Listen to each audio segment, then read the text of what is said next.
নূরে মুজাসসাম হাবিবুল্লাহ হুজুর পাক সাল্লাল্লাহু আলাইহি তিনি যে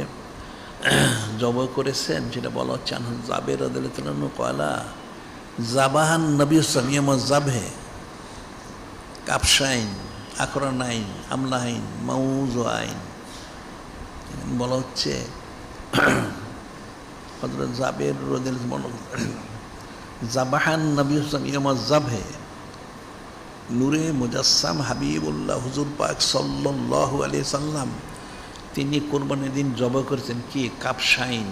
কাপশাইন মানে দুইটা দুম্বা আকরানাইন শিং বিশিষ্ট আমলাহাইন তরুতাজা মৌজুআইন খাসিকৃত এখন কিন্তু কিছু লোক বলে থাকে এরা খাসিকে বলে খাসি একটা দোষী প্রাণী এটা কোরবানি করলে শুদ্ধ হবে না নাউজুবিল্লাহ কিন্তু স্বয়ং নূরে মুজাসসাম হাবিবুল্লাহ হুজুর পাক সাল্লাল্লাহু আলাইহি সাল্লাম নিজে তিনি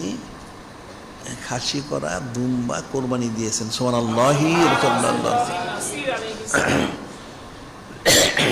এটা বর্ণিত রয়েছে কোনো পশুকে খাসি করলে তার গোস্তটা স্বাদটা বৃদ্ধি পায়। এখন নূরে মুজাসসাম হাবিবুল্লাহ হুজুর পাক সাল্লাল্লাহু আলাইহি ওয়াসাল্লাম কোন করলেন কাপশাইন আকরানাইন আকরানি দুই শিং বিশিষ্ট আমলাহীন তরুতাজা দুর্বল না তরুতাজা মৌজাইন খাসিকৃত পশু কোরবানি করেছে।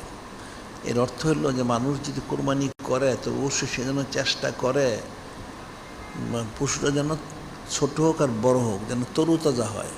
পছন্দনীয় হয়, কারণ পছন্দনীয় না হলে কিন্তু কোনো দিন কবুল হবে না, এটা পছন্দনীয় হইতে হবে।